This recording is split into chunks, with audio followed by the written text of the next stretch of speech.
conductuales y autismo. ¿Realmente todos los peques con autismo deberían tener terapia conductual? No te pierdas este video, hoy te voy a explicar acerca de las terapias conductuales y si hay otra alternativa para ellas.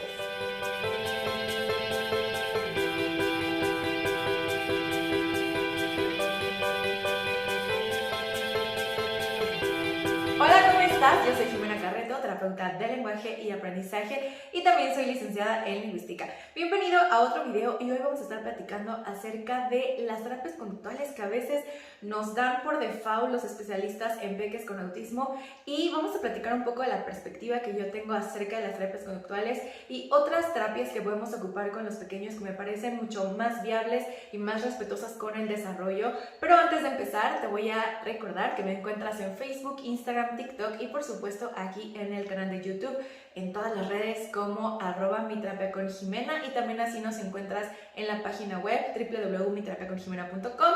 Tenemos cursos, tenemos materiales descargables gratuitos, ahorita ya estamos actualizando los materiales que puedes adquirir porque siempre me piden, Jimena, ¿no vendes ese material que subiste a la página de Instagram? Y ya los vamos a poner a la venta, entonces pues métete a la página para ver todo lo que tenemos. Antes de empezar, quiero decirte que este video no se trata de hablar mal de alguna metodología y tampoco quiero decirte que esta es la forma en cómo tú tienes que pensar. Lo que yo quiero es abrirte el panorama, darte mi opinión con base científica para que tú puedas tomar las mejores decisiones con respecto a tu peque. Yo siempre he estado en contra de decirte no tomes esta terapia o sí toma esta, porque creo que cada papá va a poder decidir lo que considera mejor para su peque y mi objetivo es darte las herramientas para que puedas tomar mejores decisiones. Cuando tenemos un diagnóstico de autismo, muchísimos especialistas dan la recomendación por default de tomar terapia Denver o ABA. Este tipo de terapias están basadas en el condicionamiento para poder modificar algunas conductas que consideramos atípicas en autismo. La pregunta aquí no es si funcionan, porque siempre que he hecho videos sobre ABA, Denver o algún tipo de metodologías que son muy conductuales, muchas personas, tanto papás como especialistas que se dedican a esto, me escriben, es que sí funciona, es que sí hay cambios, y creo que la pregunta no es si hay cambios, porque por supuesto, cuando trabajamos con condicionamiento van a haber cambios, vamos a alcanzar las conductas esperadas, los niños son muy listos y claro que lo van a aprender. Creo que la pregunta es si es la mejor forma de enseñar, si es la mejor forma de aprender y si es una forma respetuosa para el niño. Y además, que justo esto es en lo que quiero centrarme en el video, es realmente las conductas que vemos en autismo son parte del autismo y las tenemos como que modificar trabajando la conducta, o habrá otras formas de ir modificando la conducta que sean más respetuosas. Y justo lo que yo creo es que trabajando la comunicación podemos ir regulando esas conductas. Antes de darte un ejemplo que siento que es el top de mis ejemplos y que así voy a poderme expresar mejor, quiero explicarte un poco acerca de las diferencias entre lenguaje, habla y comunicación, ¿ok? Generalmente cuando tenemos niños pequeñitos que no hablan, los papás se centran en eso, en que no hablan. Quiero que hable, quiero que diga las palabras. Sin embargo, para mí lo más importante es la comunicación, sin importar si es hablada, si es escrita, si es por pictogramas o si es con señas. Y te voy a decir por qué. Cuando nosotros estamos estimulando la comunicación, realmente lo que estás estimulando es el lenguaje cognitivo, ¿ok? El lenguaje cognitivo es algo que no podemos ver, es algo que está ahí en nuestras mentes, que no lo podemos localizar en una parte específica del cerebro, sino que en realidad todo nuestro cuerpo va a ir formando este lenguaje y este pensamiento. Mientras más un niño pueda desarrollar su lenguaje cognitivo, mejor va a ser su pensamiento, su razonamiento, etc. Y esto no depende de que el peque hable o no. ¿Qué quiere decir eso? Yo puedo tener montones de peques que no hablan, pero a nivel cognitivo su comprensión es adecuada, su razonamiento es adecuado, y el que no hable no depende de que se desarrolle el lenguaje cognitivo. Por lo tanto, cuando yo me centro en la comunicación, lo que quiero hacer principalmente son dos cosas. Quiero desarrollar ese lenguaje cognitivo porque quiero que a nivel mental ese peque tenga un desarrollo de lenguaje lo más parecido a lo que se espera para su edad. Y la segunda cosa es que quiero lograr que ese pensamiento se pueda comunicar a través de diversas formas y no solo del habla. El pequeño puede comunicar a través de pictogramas, a través de señas, a través del lenguaje escrito, y si puede desarrollar el lenguaje oral, ¡qué padre! Lo hará. Y te preguntarás, bueno, Jimena, ¿y qué tiene que ver esto con la conducta? Aquí viene mi ejemplo top estrella que de verdad cuando le estaba platicando a mi esposo me dijo, ¿por qué no lo has dicho así en los videos? Entonces, quiero que pienses en ti. en ti, en ti, en ti. No pienses en otras personas, en ti. ¿Qué pasa cuando algo te molesta? ¿Qué pasa cuando estás enojado o enojada y que de verdad sientes que te hierve la sangre y ¿qué pasa? ¿Qué es lo primero que pasa? Bueno, seguramente a lo mejor ya contestaste, ya dijiste y te vas, ¿no? Pero en ese momento de irte, en tu mente, en tu pensamiento están ocurriendo montones de ideas. Estás pensando en, le hubiera dicho esto, ¿por qué no dije esto? Es que creo que me pasé, a lo mejor me enojé mucho, dije ideas que no debía decir, no, es que estaba muy enojado y esto de verdad no lo pensaba así. Y entonces tu pensamiento te empieza a regular. Y empieza a bajar ese enojo y empiezas a racionalizar todo lo que pasó y empiezas a encontrar soluciones. ¿Qué quiero decirte con esto? Tu lenguaje cognitivo regula las emociones. ¿Por qué? Porque te ayuda a identificarlas, te ayuda a estructurarlas y a saber qué hacer con ellas. Entonces, ¿por qué no mejor pensar en peques con autismo o en peques que no hablan, en tratar de fomentar mejor su comunicación para que puedan desarrollar ese lenguaje cognitivo, para que puedan identificar las emociones y por lo tanto saber cómo regularlas? Porque lo vamos a trabajar a través del lenguaje. Visto de esta forma, entonces no tendría que trabajar tanto la conducta del niño, sino trabajar su comunicación para fomentar su lenguaje cognitivo y que cada vez tenga mejores herramientas para poder regular las emociones. Ahora, con esto no quiero decir que trabajando la comunicación y fomentando el lenguaje cognitivo, los peques ya no van a tener crisis y no van a tener berrinches y no van a tener todas estas situaciones.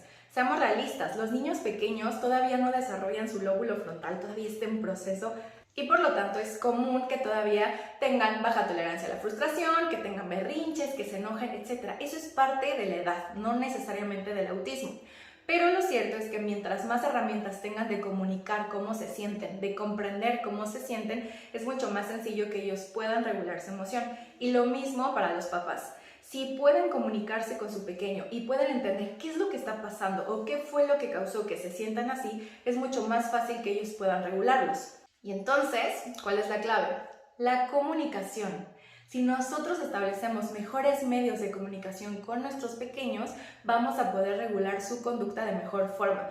Vamos a poderles enseñar por qué se están sintiendo así y qué cosas pueden hacer para no sentirse así o para regularse. Y es increíble ver cómo los niños a través de pictogramas o a través de señas pueden ir comunicándole esto a sus papás sin necesidad de hablar. No te estoy diciendo que hablar no sea importante, por supuesto, pero si planteamos que los niños con autismo no todos van a desarrollar el lenguaje oral, porque algunos no lo desarrollan, el que puedan comunicar lo que sienten, lo que piensan, lo que desean, lo que necesitan, eso va a fomentar que su conducta sea muchísimo más típica, porque saben cómo regularla, saben cómo comunicarla, saben cómo estructurarla y saben qué hacer con ella.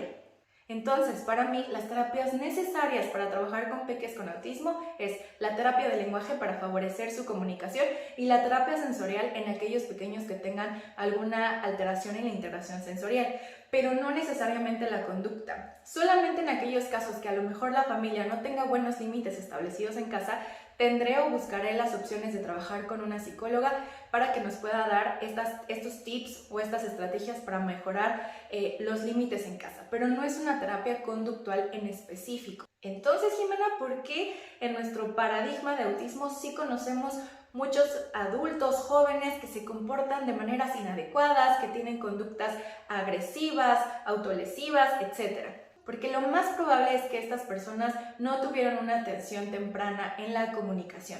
Es decir, si eran personas que no iban a desarrollar lenguaje oral, no tuvieron esta herramienta de desarrollar la comunicación por otros medios, pictogramas, señas, llámenlo como ustedes quieran. Entonces, como no tuvieron esa oportunidad de la comunicación, tampoco su lenguaje cognitivo se desarrolló ampliamente y eso hace que no puedan regular ciertas conductas, porque probablemente ni siquiera comprenden cuando se sienten enojados y no pueden controlar lo que pasa, porque todo es una cadenita. La clave es la intervención temprana. Mientras antes tú decidas ayudar a tu peque en la comunicación y en lo sensorial si es necesario, más fácilmente vamos a ir desarrollando el lenguaje cognitivo. ¿Por qué? Porque hay periodos críticos de adquisición del lenguaje. Más o menos va de los 0 a los 7 años. No quiere decir que después los pequeños no van a poder adquirir el lenguaje, pero no se adquiere de la misma forma.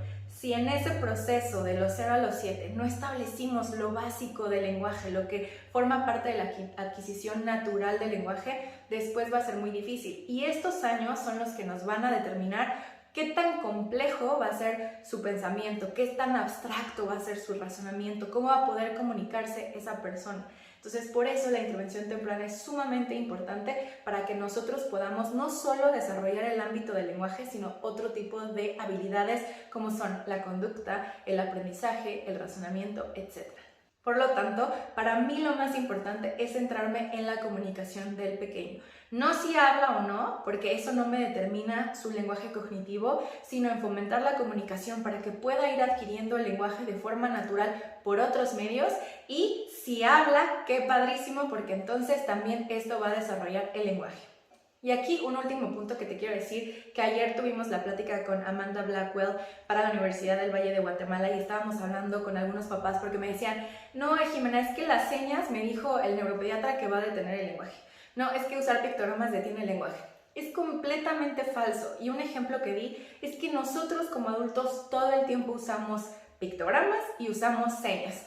Por ejemplo, yo, nada más para hablar, ve cuánto muevo las manos. Yo soy una persona que necesita mover mucho las manos para explicarme, pero también si te digo, ay, quiero un poco de... Tú sabes que a lo mejor me estoy refiriendo a un vaso o me estoy refiriendo a un agua. Comprendes mis señas, porque hay señas que pueden ser universales y todos los podemos comprender. Pero además nuestra vida está llena de pictogramas. Imagínate nada más en la calle. ¿Cuántos pictogramas tenemos para entender si hay un tope, si va a cruzar una persona, si viene una curva peligrosa, si me debo de detener? Todo el tiempo estamos bombardeados de señas y de pictogramas. Entonces, ¿por qué voy a negarle a mi hijo el poder desarrollar su lenguaje con cosas que utilizamos todo el tiempo como lo son señas o pictogramas?